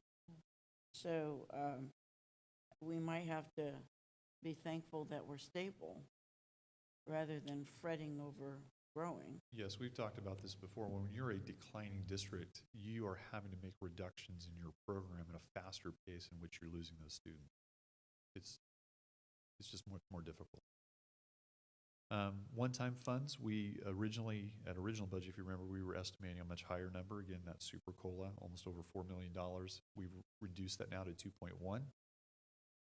And we budgeted both for revenue and expenditure, so that's a no net change on the income or change in fund balance, but it is a lower number than what you saw at original. Salaries and benefits reflect our position control as of November 15th, including all vacancies. So again, you're getting a full look if we were operating for the rest of the school year with all positions filled. And then our STRS employer cost is now up to 16.28%. That is up from 14.43%. And our PERS is now up to 18.062, and that's up from 15.53. Didn't you show in your projections out, I think 21 and 22, that you thought PERS and STRS were going to drop a little bit? STRS does. Legislatively, those rates were set for STRS, and in the 2021 year, it's really about half of that increase that we've seen in the past, and then it's zero increase at STRS at that point. Now, I there's heard still at some conference, actuarial don't bank on that. Correct. There's some actuarial work that needs to get done to find out how much of a liability is still out there, so don't be surprised if it comes back to some extent. but Okay. That's what we know now. So just an overview picture of our income statement. Remember, unrestricted dollars and restricted for the general fund. We're at about 113, almost 114 million in our unrestricted and 30 million in our, over 30 million in our restricted side. So total budget for Chico Unified in revenue, in terms of revenue, is $144 million. For total expenditures, we are estimating what we're going to have is a negative change in fund balance. In other words, spending more money than we're bringing in to the tune of 4.3 million.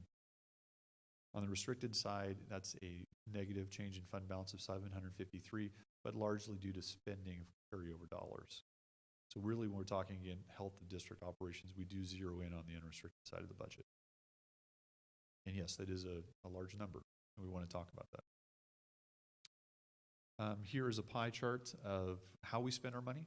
We're a people business. We hire teachers and support staff. So you can see our certificated salaries represent 47%, classified 16%, and employee benefits are 21%. But we also point out, if you take a look, and this is for everything, both unrestricted and restricted, if you look at just the unrestricted side, we're spending about 88% of our budget on salaries and benefits. Here's a picture we've showed you for a while to kind of give you that idea of the local control funding formula and what to expect, and we're there. There is no more gap funding piece, so really what we see is the calculation for the LCFF with supplemental dollars for those students that are in that identified unduplicated count, and then the small amounts for the grade span adjustments as well. Kevin, before you move on, I just want to make a comment too. You know, we use the term fully funded, but it's really funded to what, 2009 funding level. And there's a big movement going on for fair funding in California to get California schools at least in the median for spending in the United States. So there's a lot of politics going on behind that. So with any luck, we'll see some relief in the legislature with the new governor coming in. We don't know. Right. You know, Prop 98 ultimately became a floor. Mm-hmm. Yep. Now, you know, when I hear that term fully funded, though, I think it's a misnomer. The public thinks, oh, we're fully funded, but really we're funded 10 years ago, 9 years ago. Right. So, all right, thank you. Transfers represent a large portion of the budget now. Chico Unified receives transfers from former RDA. Remember, this is how we fund a large portion of our maintenance. Chico's blessed to have these dollars. Not every district does. And we, again, estimate 2045 is when these dollars go away. So at some point down the road, Chico Unified is going to have to address that loss of revenue because it will not exist. So my issue that I wanted at least speculation about is, and I know the county, they had a lot of staff who lost their homes, but also, I mean, I was working the election site in Paradise, and they passed a bond. They were all excited. Mm-hmm. But there's a huge, huge depression in property tax value, except they have to pay up to the point that, quote unquote, the fire actually happened. So they still have to pay, those months. But do we have any projections or speculations from the county about the loss in tax base? We have not received any new updated projections from the county. For Chico Unified, that may look different. We actually may see increased property taxes within Chico. Have you tried to buy a house? Yeah. There. I've just heard that. I've heard not a lot available. It's dramatic. Right. So different than Paradise Yeah. in that regard. I don't think that's going to be the same issue for Chico Unified. And as a reminder, though, LCFF, very similar to the old revenue limits, you do the calculation and then you fill up that bucket with the local property taxes, and then the difference the state kicks in. So ultimately, we still have a state responsibility to fund what that calculation is. Yeah. Kevin, at the city council meeting last night, they took action to waive a lot of fees, developer fees and things. Are those fees and things collected that just go into city coffers, or does it doesn't have any because we set our own fee schedules? Thank you. Correct. Yeah, they did not take action on your behalf. Yes. The transfers out to other funds, I will say that that's what we put into our nutrition service program. But I will want to commend our nutrition service program. They absorbed the raise that was granted and actually saw a reduction in this contribution. It was higher at original than what you see here now. They have increased their meals substantially, and there's a lot of good work that they're doing. This potentially, we think, may even go down further. Okay, yeah, that was my question. Is that something we can expect ongoing, this kind of contribution to that program? You know, we did have the report that we did that had a comparison of the districts, and basically based what I heard from that report from school services is that a district like ours with open high school campuses, with our demographics, it is very reasonable to have an unrestricted contribution into that program. The goal always is to eliminate that, but still provide quality food for kids. And I think we're doing that. I mean, I think if you take a look at our contribution, we're doing pretty well. And we're very consistent. When you look at some of the other districts, they really bounce up and down quite a bit. All right. And then the big one is the contributions from the unrestricted side of the budget over the restricted. Largest piece of that is special ed. And the difference then is also the RMA. Kevin, I want to dwell on the contribution restricted for special education, just so that we all understand that this $17 million is the encroachment. That's what's not funded by the contribution from state and federal funds. That this is what's our district is supporting our students with. And I know that a tremendous amount of work is currently going on within our department to minimize that restricted increase without sacrificing the services to our special education students. And I want to commend our director and the staff within that department because it's huge. The feds had promised to fund to 40%, and I think we're at, what, 14% federal funding level?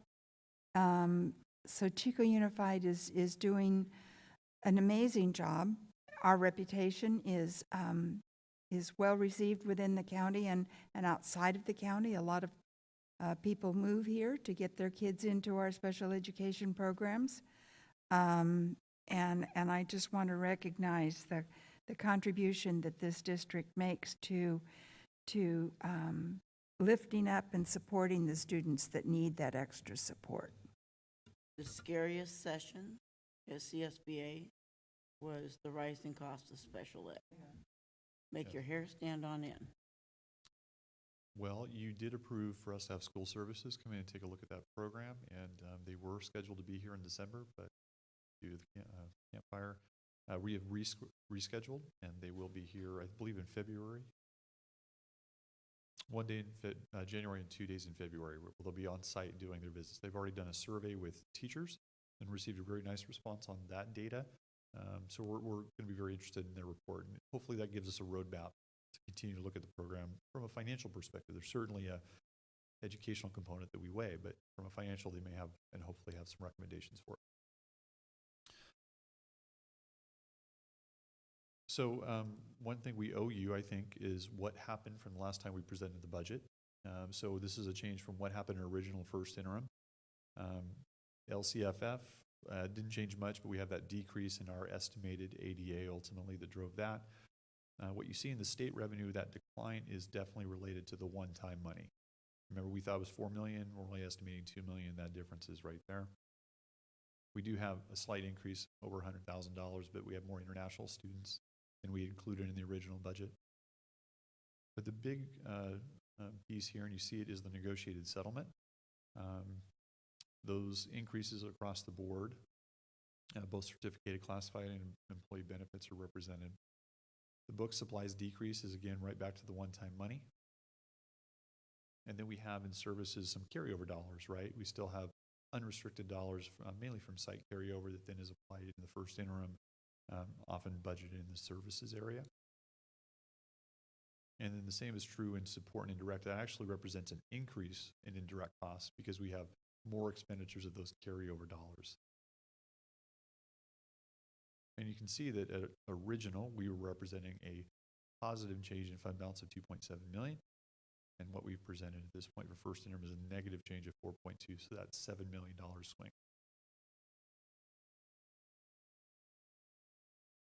So MYP is probably what I think is probably the most important part of our budget. It shows you where we are today, but also what we're projecting into the future. For 18-19, 19-20, and 2021, our ADA projections are based on 3-year average calculation, increasing the ADA at 51 and 80 for the 2 out years. If we have more kids, though, we also have to have more staff, so we increase 2 FTE in next year and then 3 more in the 3rd year. We do increase for all step and column costs, all STRS and PERS rate increases, and we do have some inflation costs related to keeping the lights on and putting fuel in our vehicle. We do note that we have net changes from any salary savings, from the idea that we have a teacher or a classified person retire at the higher end of the salary schedule, and we tend to hire at the lower end of the salary schedule for a new employee. One big note here is we do estimate almost 50 retirees at the end of this year on the certificated side. And that really drives quite a bit of the savings that you see in the MYP. And then another 25 in the 2021 year, which is more historic of what we see is about 20 to 25 in any given year. The estimates of cost of living adjustment, because there's no gap funding anymore, we don't have to have the conversation whether we're using Department of Finance number or whether we're using school services. At this point, it's really all about cost of living. That is really the only new income that we're expecting. And so we're representing these at 2.57 and 2.67 in the out years. We have increased expenditures related to the implementation of our all-day K programs. That is a negotiated phased-in implementation. And we do have continued increase year-over-year increases in technology related to the LCAP. Again, the goal is to have $1 million annually for equipment replacement. It's great to hand out a Chromebook, but what happens in 4 years when that Chromebook needs to be replaced? We're going to have that budget in place, at least that's the plan. So one of the, of course, unanticipated impacts of this, as was noted, that Diane brought this up, that many of these parents are now dramatically separated from where they had their kids in preschool or how they're going to get their kids to school. And so I know we've been kind of bicycling on the state preschools and all of that, and there was the issue of the state changed the hourly wage, but it didn't change its projection.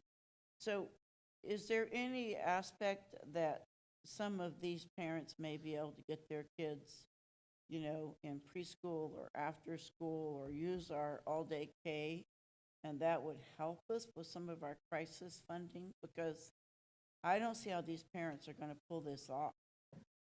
I mean, one of the Paradise board members, they were actually staying in Elk Grove, but they had a kid that was kindergarten, and I think a kid that was preschool. I mean, you know, and yet her job was in the county office, and his was a veterinarian thing that might have lost all their pets. So it just seems that this issue of what's going to happen with these really young kids is really more of an issue that I don't think anybody's directly addressed. Let's just say that. Here comes Ted with a magic answer.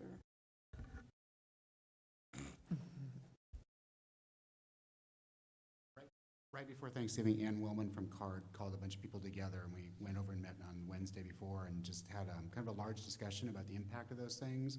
And so actually we're meeting again tomorrow at 11 o'clock, and I think they're working with North Valley Community Foundation, and they're looking at ways to gather all these people in Paradise who are providing these services, and how can they kind of move the services down here to Chico, set up everything from daycare, preschool, all those kinds of things. So I think hopefully we'll have a little bit of an answer after tomorrow. I know Ann Willman's been really helpful. North Valley Community Foundation has a large chunk of money that they said they are willing to put forth to kind of help fund some of these kinds of things. So I know there are definitely people in the community thinking about it and very cognizant of it. And part of it started because a lot of employers just said, we can't get people back to work because we have childcare issues. Right. So Ann kind of got wind of that, and we started meeting, kind of talking about putting some things in place. I don't know where it's going to land yet, but people are aware. They're starting to talk about it, and they're looking at what facilities are available and what people are available, and can kind of start putting some preschools, daycares, et cetera, back in place for those things. Okay. Good. So I do want to jump in here too. I mean, we were poised in looking at adding some more of the state preschool programs to our district. But this really changes everything, and we need to step back and make sure we know, A, where our enrollment is, and B, that we have facilities to house the students in our TK 12 before we start adding additional programs that we're not mandated to add. That's not to say that we don't want to do that, but it does take time to add portables or whatever we need for additional capacity. So I think we need to be careful about making sure that we have really good data before we jump.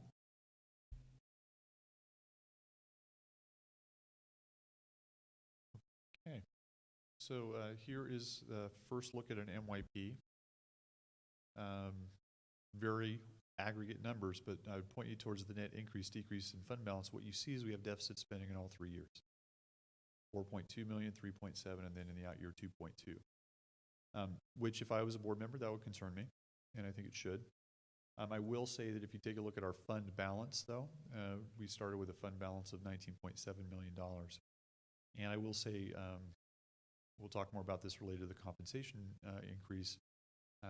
We kind of were landing in the worst case scenario related to that.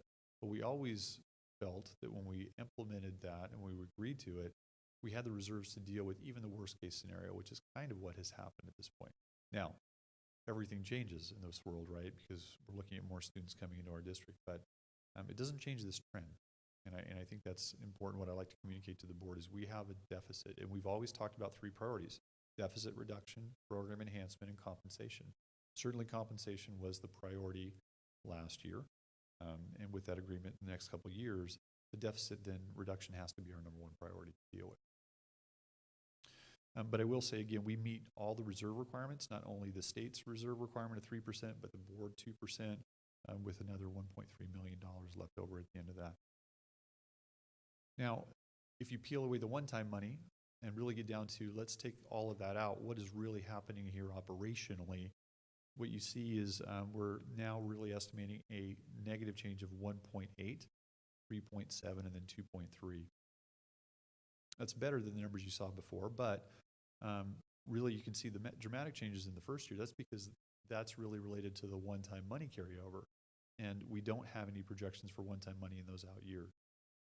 So the beginning fund balance has to adjust. So that beginning fund balance is 17 million. So that's why at the end of this, you don't see that much of a change. It's still a 1.4 million over all of our reserve requirements. So I do think there's some work to be done here as related to how do we reduce some expenditures. I think understanding what's going to happen with the district from a funding level, I'm amazed at what Ed Services has been able to do to bring in these students. And at this point, we have not added any substantial costs in staffing, which is pretty amazing. So we'll have to kind of work through that and see ultimately what that looks like from an enrollment standpoint with additional any of the increased costs for staffing to serve those kids. Here's our PERS and STIRS look. This is one you've seen quite regularly. We do put down the percentage increases as they are planned for right now, and you can see that 2021, that increase from the 1920 years less than the difference in the prior years. But we really, again, are looking at over $1 million of increased cost year over year. So that is going to be the challenge. I would also point this out to the board when we're looking at a COLA of about 2%, a little over 2%. In relation to STIRS and PERS, we've got to have 1.2 million of that just to deal, of that 2 million, just to deal with that cost in and of itself. Right. Before you move on, though, I don't know, maybe I'm doing my math wrong, but on page 17, you have your 2019-20 projected budget, and our undesignated fund balance is 1.4 million, right? But then we look at the next page, and in 2021, those STIRS costs are going to be $830,190. So if I just take that $830,000 out of our fund balance coming into that year, that's more than half of our fund balance. It's already built into that. It is built in. Yes, all those increases are already built in. Okay, So but we only went to 1920 on our NYP. Correct. Okay. For a 3-year look, we Okay. have all the cost increases associated with that in there. And what always happens is when we get into next year, as we start to bring you in the original budget, we bring in a new year. All right. So typically what we've done. I feel better. What we've done the last few years, I know, I agree, is we bring you almost the 4th year early. Right. To start to get a look. And that may be something we need to consider to do at second interim, to give you what that third year is going Thank to you. look in just a few months. That would be helpful. Thank you. Yep. And I think that I will jump on that. That's an important piece. What we're presenting to you, I would say, is really worst case scenario. Remember, we've got a fully loaded salaries and benefits. We typically see about $1 million fall out of the budget just in carryovers on the unrestricted side for site carryover, for instance, and other unrestricted dollars. So there's some things that are going to change, and we know will get better, and certainly increased students and enrollment is going to improve things as well. So I do think what we're showing you is worst case scenario, but I do also think it's a call to action. I don't think we can just take a look at these numbers and say, hey, we have a deficit flowing and we're just going to sit back and not do anything. I think we need more analysis and then ultimately conversations about how do we deal with that deficit. And the sooner we deal with it, the better. Yeah. I point that out. The sooner you make those impacts, the impact goes across all 3 years. One of the pointed focuses of the State of the State discussion was that they were noting that many of the elected majority who are Democrats had run on sort of individual promises to their voters. You know, we're going to do this and this and this. And there was quite a bit of concern that they would go after this with restricted funding. And their analysis was, you know, again, we're at the bottom, we're almost at the very bottom of the cost per student funding. And they were very worried that Prop 98 would be eaten away by all these potential Me Too kind of budget requests. So really stressing that it's critical that we stay in contact with our local legislators, because I think that's the biggest thing. They were making a very, very strong argument that it's overall funding for schools that needs to be increased, not just adding. And I already saw a reference in the ER to, you know, the incoming governor going, wait a minute, we got to stop all this, you know, give me. So I am very concerned that we watch that really carefully. Yeah, I would just like to add to that, the other area that they noted that the new governor has as a priority is early childhood education. And there was a great fear that they were going to dip into the Prop 98 funding in order to try to get that. And so it was very strongly urged that we as board members talk to our representatives and make clear that we do not want, we're very much, I personally, very much in favor of early childhood education being funded, but that don't take that out of K through 12 or 14 funding, that designates some other means of achieving that, because we still haven't, reached our targeted funding, so. Local control, right? Local control funding, and take a look at the results you saw just a couple business meetings ago. We're seeing results in the performance of our students. We make good decisions when we do it locally, but we need the dollars to do that. So that's my agreement with you. So let me just say, going forward, we do see deficits in the MYP. So in my mind, that's kind of a call to action. Even if you take out the one-time funding, we still see deficits. But we have reached compensation settlements in the current year and next year as well. We do see that the California economy continues to perform well. As much and as pessimistic as I would like to be, Kelly reminds me, I've said that it's going to turn every year for the last 6 years. And it will. So again, probably need to address things sooner than later.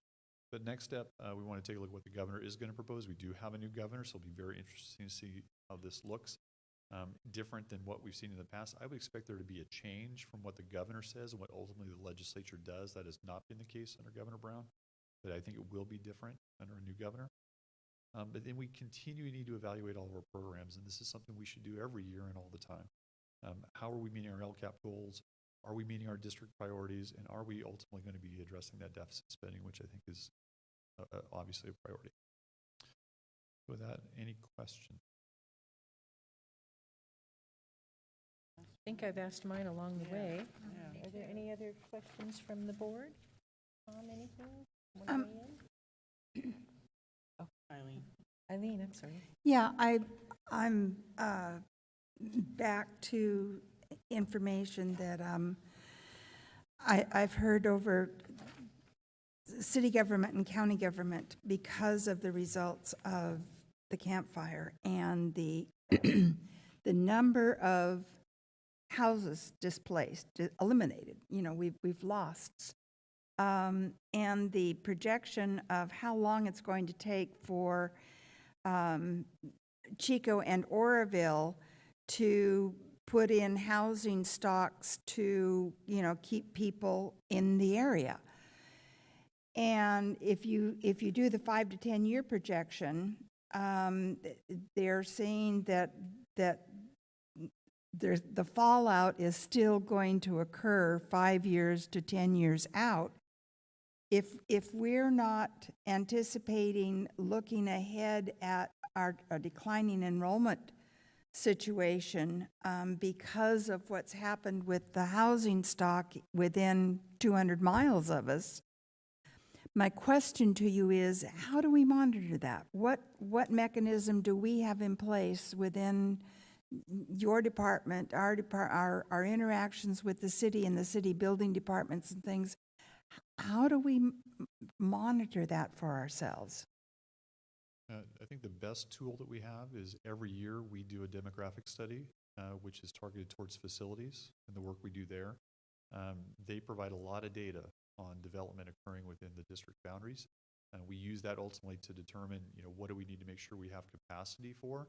But that information does feed into us as far as making good decisions about what we think is happening with student enrollment.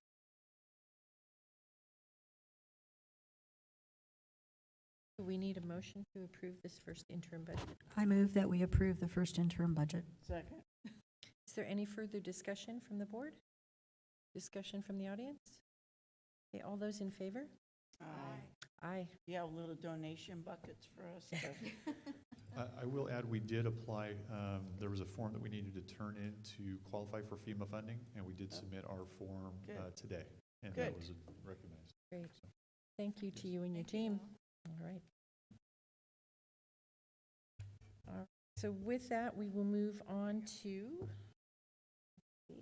Items from yep, items from the floor. Item 10, do we have any items from the floor? Yes. Come on up to the podium. Yes. Okay, there. Is that better? If I have to do it, you have to do it. Okay, fine. So my name is Tara Wigglesworth. I'm from Pivot Charter School, and we just wanted to take a minute and thank Chico Unified for everything you have done during the campfire. It's been great working with you guys and taking advantage of the trainings. We have 22 families that completely lost their homes. Of those right now, only 4 have not left the area, so we still have everybody there. We have been checking in with our kids. Most of our kids were back on school this week. So we're just moving forward and going to the next steps and trying to keep everything going. All right. Thank you for keeping us posted on that. Any other items from the floor? All righty, then we'll move on to our second announcements. Are there any other announcements? No? Well, Liz, did you have one? Well, yeah, I just wanted to mention that the board all went to the California School Board Association conference, and there were a lot of very interesting workshops and information that was provided. And as we've done in the past, I would like to suggest that for those who would like to share some of the information that was gained from that conference, that perhaps we work that into the agenda in one of the upcoming meetings. So, not if anybody doesn't want to, they don't have to, but if there are things, I mean, that's one of the biggest things that we do, and we do gain a lot, and we're not all able, we don't experience the same workshops, so it's helpful. Yeah, it's helpful for us to at least share the highlights or the core information that we received. So I would just like to mention that and encourage us to set aside a time to do that. Okay. Great. Any other announcements? Yeah, I would like to note that not just Paradise, but all our teams are into tournament session. So they're starting to demonstrate their capacities. But also, TV is playing for the state championship this Saturday at 6 o'clock at their own stadium. So that should be a great opportunity for us to hopefully cheer our team on, but also to celebrate that our stadium is going to be ready early. Yay. Any others? Tom, please. I just want to take a moment to thank both my... It's on, it's just not pointed right. Let's see. There you go. Just to thank my fellow board members and all the district staff for doing so much work to help me get up to speed. The onboarding process has been mostly smooth, and it's been excellent and educational getting to know all of you and what you do. So thank you for all the effort you put into that.